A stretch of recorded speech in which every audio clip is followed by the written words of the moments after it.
여러분 안녕하세요. 미미송 TV에서 다시 찾아뵙게 돼서 반갑습니다. 지금 너무나 급박한 상황이 많이 돌아가고 있죠.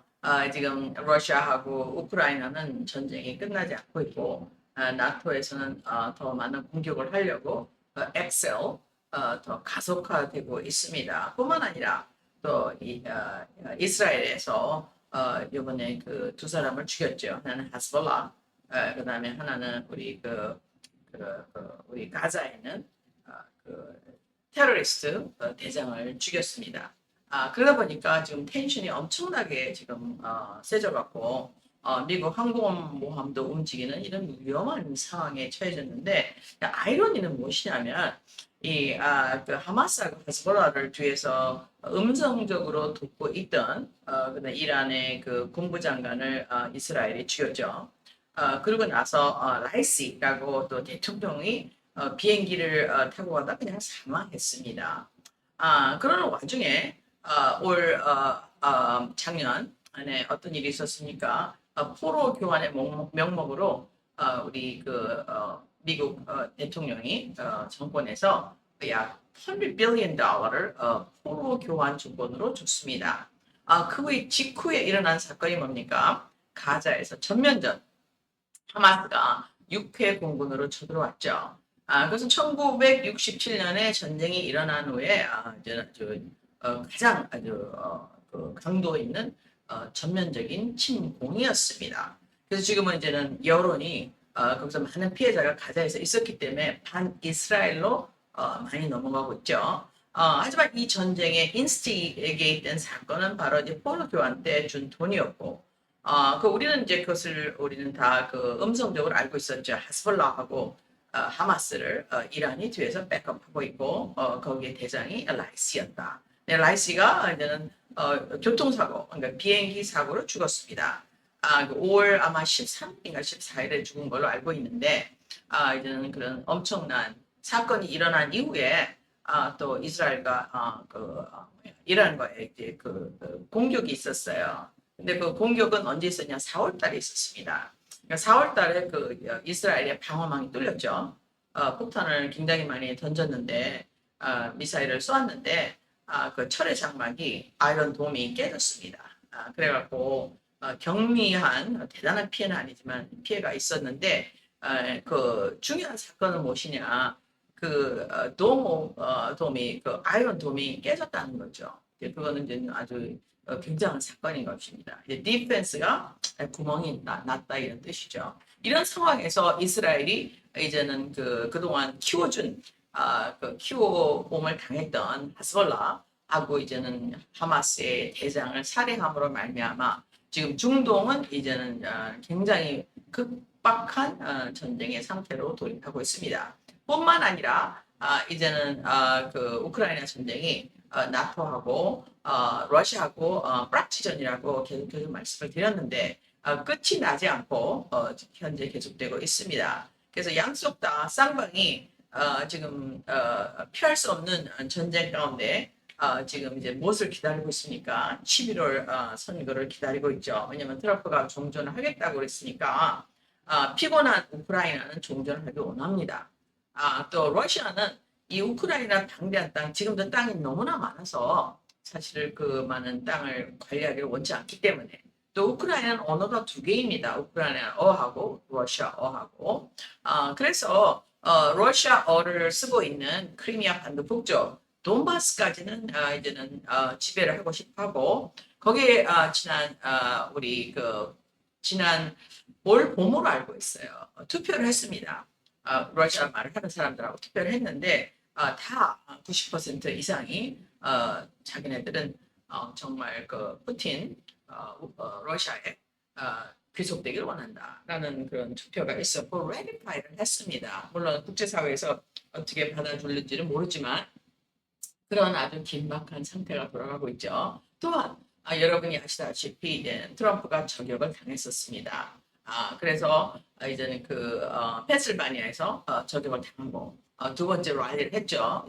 그래서 이제 가속화가 되고 있는데 이번 주 일어난 또 가장 큰 사건은 파이널 마침내 그 부통령이었던 카멜라 해리스가 공식적으로 이제 인도수를 받아서 이제 8월 달에 이제는 정식 대통령으로 이제는 그 인준을 받게 됩니다. 대통령 후보자로서. 그래서 실제로 공식적인 선거 캠페인이 이제 8월 말, 9월 말, 10월 말 이제 약 3개월 반, 약 어떻게 됩니까? 이제 100일 미만으로 이제 떨어졌죠.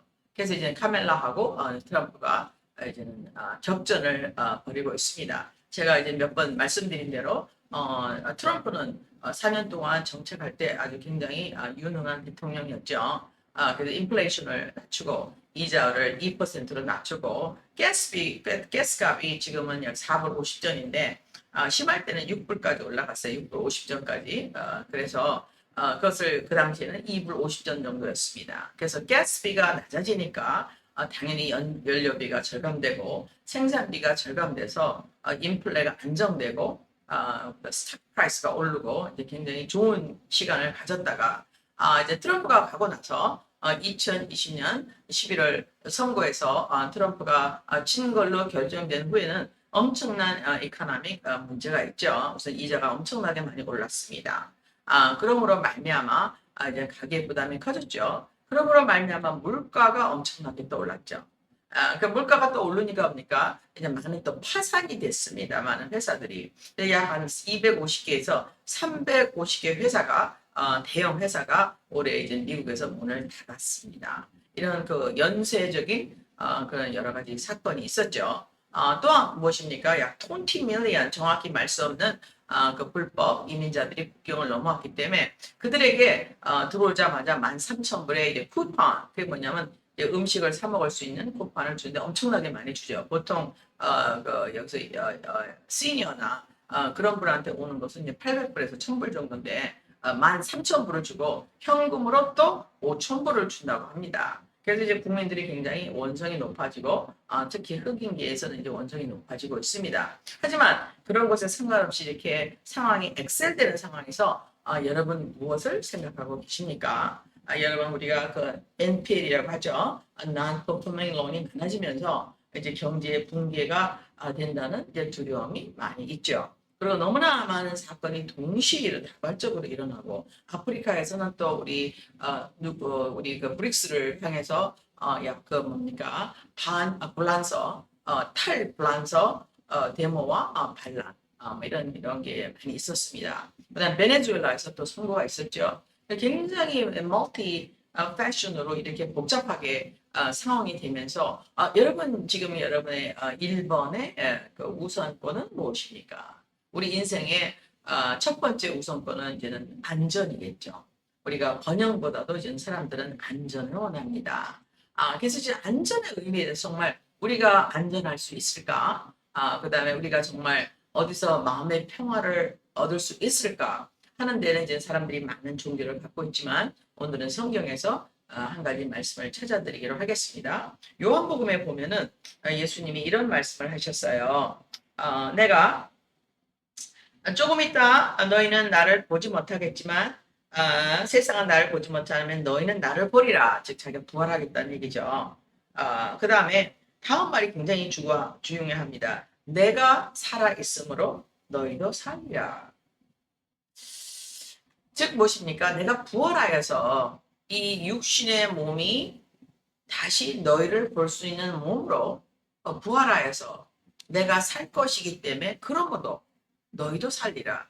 즉 어떤 뜻입니까? 문자적으로 너희도 나와 같은 몸으로 죽지 않고 다시 사는 생명을 얻으리라 하는 말씀이죠. 너무나 중요한 말씀입니다. 참고되는 말씀을 이제 두 개를 더 보면서 우리가 참고하기를 원합니다. 이제 하나는 이제 고린도 그 후서에 있는 말씀인데 5장에 있어요. 그래서 여기는 또 너무 중요한 말이 나옵니다. 고린도후서 5장 14절에 곧 한 사람이 모든 사람을 위하여 죽었으면 모든 사람이 죽었느니라. 아니 한 사람이 모든 사람을 위해서 죽었기 때문에 더 이상 이제는 죽을 필요가 없다. 이런 말이죠. 다시 한번 읽겠습니다. 곧 한 사람이 모든 사람을 위해서 죽었다면 모든 사람이 이미 죽었다. 그래서 다시 한번 죽음을 경험할 필요가 없다라는 말이죠. 이건 뭐 굉장히 도전적인 말인 것입니다. 특별히 우리는 모든 사람이 죽는 걸로 알고 있는데 성경에서는 우리가 잠을 잔다고 얘기하거든요. 그래서 죽는 것은 뭐냐? 하나의 그 영적인 세계에서 보이지 않는 세계에서 또 하나의 세계로 옮긴다는 건데 우리가 죽자마자 우리에게는 예수님의 부활과 같은 삶이 우리를 기다리고 있다는 약속이 있는 것이죠. 그래서 이 성경을 뭐라고 합니까? covenant. 뭡니까? 이건 변할 수 없는 계약책. 그리고 약속의 책. 그래서 계약이면서 약속이면서 또 뭐라고? 테스티먼트라고 합니다. 테스티먼트는 뭐죠? 테스티몬이라는 것은 증언. 증언은 뭡니까? 목격한 자가 사실 그대로 쓴 것을 증언책이라고 합니다. 그래서 성경을 New Testament, Old Testament, New Covenant, Old Covenant 그렇게 변경할 수 없는 계약. 그 다음에 또 새로운 약속, 오래된 약속, 신약, 구약 이렇게 설명하고 있습니다. 그래서 테스터먼트나 프로미스나 카버넌트나 굉장히 바인딩, 합법적으로 구속력이 있는 말인 것을 우리가 알 수 있으면서 하나님이 우리에게 책임질 수 있는 말을 적어놨다는 것을 알 수 있는데 그 중에서 가장 도전적인 말이 무엇입니까? 이런 말인 것이죠. 한 사람이 모든 사람에서 죽었다. 그래서 모든 사람이 이미 죽었다. 죽음의 경험을 한 사람이 모든 사람을 다 했다. 이건 여러분이 이번 주에 좀 생각을 해보셔야 될 말씀 같습니다. 만약에 그 말이 사실이라면 여러분에게 열려있는 것은 무엇입니까? 삶의 길, 살 길만이 이미 열려있는 겁니다. 이제 죽음이 없어요. 눈을 감고 나서 다시 눈을 뜨는 순간, 의식을 생각해보는 순간 또 다른 세계에서 새로운 삶이 시작됐다는 것을 우리가 알 수가 있지 않습니까? 이건 너무나 중요한 도전인 것입니다. 예를 들어서 하라리는 이렇게 얘기하고 있어. 월드 이코노믹 포럼의 주자죠. 그리고 우리 그 수합이 현재 회장이 2025년 1월 달에 은퇴를 한다고 합니다. 이제 그 사람이 만약에 은퇴를 하는데 후계자가 누군지는 아직 알 수가 없지만 만약에 후계자가 하랄이라는 사람이 된다면 그는 어떻게 얘기했습니까? 신은 죽었다. 1번. 2번은 우리가 보는 이런 사담의 세대는 이제 끝났다. 그리고 앞으로는 새로운 사람이 도래한다. 그 새로운 사람이 도래하기 위해서 매사추세츠 주에서는 지금 어떠한 법을 만들고 있습니까? 호적의 아버지가 없어요. 그건 누구든지 씨를 공급하는 사람은 아버지가 될 수 있다. 누구든지 아버지라고 클레임을 할 수가 있다라고 나와 있습니다. 본인이 책임지기 원하는 사람이 아버지다. 엄마는 누구냐? birthing person. 여자가 아니에요. person입니다. 성이 없어요. 기계가 됐든지 남자가 됐든지 여자가 됐든지 아이를 출산하는 그 사람이 이제는 엄마가 됩니다.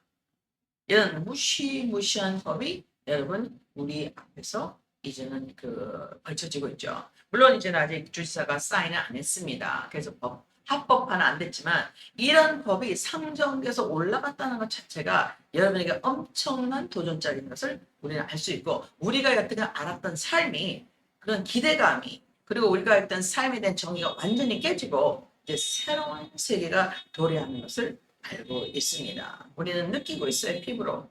그것은 오랫동안 광고를 했죠. 여러분 디즈니랜드를 보시면 피터팬은 사실은 그 유럽에 있는 귀신의 이름이에요. 그러나 굉장히 잔인한 신입니다. 그래서 피터팬, 그 다음에 슈퍼맨, 그 누군가 우리가 나를 구해주겠다. 그 다음에 스파이더맨, 이제 뭡니까?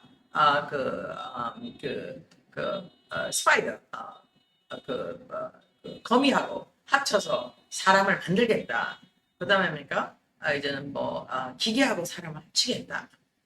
이래갖고 새로운 그런 600만 불 사나이 기계를 만든 사람, 터미네이터 이런 걸 통해서 사람이 이제는 다른 기계나 짐승하고 합성하는 것을 우리한테 이제 계속해서 제시하고 있었는데 하라리 말에 의하면 이미 유전자 해킹이 끝났기 때문에 DNA를 인터피어 들어가서 변형해서 새로운 사람을 만들 수 있는 것이 준비가 끝났다고 발표하고 있습니다. 이게 2023년, 2024년의 일이죠. 이런 상태에서 그들이 원하는 것이 무엇입니까? 그들은 이렇게 얘기하고 있습니다. 우리는 하나님이 부활할 때, 하나님이 공중재림할 때를 기다릴 수가 없다. 우리는 지금부터 영생하는 사람을 만들어낼 것이다. 결국엔 무엇 갖고의 전쟁입니까? 영생을 하겠다는 거거든요.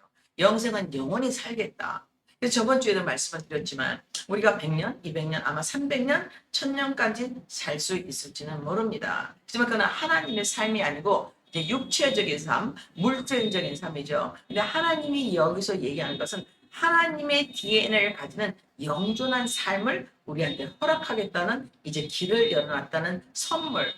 만약에 이것이 사실이라면 최고의 선물이라고 할 수 있겠습니다. 한 절 더 읽겠습니다. 여기 히브리서에 보면은 이런 말씀이 나와요. 히브리서 2장 9절에 보면 우리 주님께서 말씀하셨습니다. 우리 주님께서 은혜로 말미암아 하나님의 은혜로 말미암아 모든 사람을 위해 죽음을 맛보려 하심이라. 그래서 예수님이 죽으신 것은 모든 사람을 위하여 합법적으로 죽음을 맛보겠다는 얘기죠. 그래서 성경에서는 그를 마지막 아담, 첫 번째 아담이 하나님을 반역해서 우리가 죽음이라는 길에 들어섰기 때문에 마지막 아담이 모든 빛을 청산하고 이제 죽음에서 부활함으로 말미암아 삶의 길, 즉 하나님의 생명을 다시 가진 삶을 열어놓겠다는 것이 약속인 것입니다. 누가 들어갈 수 있을까요? 누구든지 저를 믿는 자마다. 왜? 그가 모든 사람을 위해서 죽음을 맛보았기 때문에. 모든 사람을 위해서 죽음을 맛보기 하기 위해서 그가 오셨기 때문에 그가 십자가에서 어떻게 외쳤습니까? 하나님이시여, 하나님이시여, 왜 나를 버리시나이까? 그래서 완벽하게 모든 세상에 창조 때부터 끝까지 역사의 끝까지 지은 죄를 다 등에 짊어지고 그가 가격을 지불하는 일이 있다고 성경에 적혀 있습니다. 만약에 이것이 사실이라면 여러분 이것은 거부할 수가 없는 유일한 살 길인 것을 우리가 느낄 수가 있죠. 다시 한번 우리가 약속의 말씀, 지금 이거 성경은 뭐라고 했습니까? 커버넌트. 커버넌트는 뭡니까? 변경할 수 없는 계약서. 그 다음에 테스티모니는 무엇입니까? 여러분 자기가 본 것을 그대로 간증하는 법정에서 증거하는 증거책. 그 다음에 약속은 무엇입니까? 자기가 변경할 수 없는 하나님의 약속. 그래서 다 binding contract예요. 변경이 불가능한 컨트랙트에 하나님께서 마지막 아담 예수를 보내사 우리를 위하여 모든 사람을 대신하여 죽음을 맛보게 했다. 그러므로 말미암아 우리가 죽음이라는 하나님과 완전히 떨어져 나간 그 무시무시한 흑암에 들어가지 않게 길을 준비했다는 얘기죠. 그래서 우리 아까 읽은 말씀 다시 한번 읽어보겠습니다. 한 사람이 고린도후서 5장 14절에 한 사람이 모든 사람을 위해서 죽었다면 계약대로 모든 사람이 죽었느니라. 그래서 지금 합법적으로 모든 사람이 죽었어요. 그러니까 더 이상 죽을 필요가 없습니다. 근데 죽음을 택하는 사람이 누굽니까? 거기서 살 길을 제시하신 다시 살아하신 예수 그리스도를 믿을 때 그가 이렇게 얘기했어요. 나는 길이요 진리요 생명이니 나로 말미암지 않고는 내가 길이기 때문에 나를 통하지 않고서는 생명의 원천이신 하나님 아버지께 갈 자가 도무지 없다고 말하고 있습니다. 그래서 우리 주님께서 우리 하늘을 위하여 생각하신 일이 무엇입니까? 살 길, 대신 죽으심으로 말미암아 우리에게 살 길을 열어놓으셨습니다. 그래서 여러분 우리 모두는 사실은 죽었다가 다시 사는 사람 없기 때문에 당연히 죽음을 두려워할 수밖에 없죠. 근데 이제는 계약에 의해서, 커버넌트에 의해서, 프로미스에 의해서 우리는 무엇을 알 수 있습니까? 이제 여러분 죽음을 두려워야 할 필요가 없다는 것을 알 수 있습니다. 왜? 누가 나를 위해서 대신 죽었기 때문에 예수가 우리 모두를 위해서 대신 죽어졌기 때문에 그 계약을 오케이, 사인. 나는 계약을 믿습니다. 쌍방 계약을 하겠습니다. 주님, 당신이 옳습니다. 라고 인정했을 때 누구든지 저를 믿는 자마다 멸망치 아니하고 즉 죽음에 들어가지 않고 하나님의 삶인 영생을 열어놓겠다고 주님께서 약속하셨습니다. 할렐루야. 이 어려운 세상에 도전의 세상을 따라갈 때 지금 가장 중요한 것은 무엇입니까? 안전, 소망, 죽음을 어떻게 피하느냐? 죽음을 피할 길이 여기 있습니다. 우리가 눈을 감고 어느 순간 눈을 뜰 때 우리에겐 죽음이 아니라 삶이 우리를 기다리고 있음을 우리는 여기서 알 수가 있습니다. 우리 주님께서 지구의 모든 사람을 위해서 죽으셨어요. 우리만 위해서 죽은 게 아닙니다. 근데 그 계약을 를 받았어요. 계약서가. 뭐만 하면 됩니까? 사인만 하면 돼요. 그가 모든 사람을 위해서 죽었으므로 한 사람이 모든 사람을 위해서 죽음을 맛보았으므로 이제 우리에게 남은 길은 무엇입니까? 주님께서 제시하고 있습니다. 내가 길이요 진리요 생명이니 나를 따르라. 내가 너에게 생명을 주노라 라고 약속하십니다. 여러분, 오늘도 우리 주님께서 귀한 약속을 여러분에게 주셨습니다. 한 사람이 우리를 위해서 죽으심으로 말미암아 우리는 이미 죽었고 우리에게 남은 길은 삶밖에 없어요. 영원한 생명밖에 없습니다. 한 사람이 우리를 위해서 대신에 죽었습니다. 여러분, 그 예수 그리스도를 영접하는 시간이 되시기를 간절히 축복합니다. 그러면 다음 주에 또 뵙기로 하겠습니다. 감사합니다.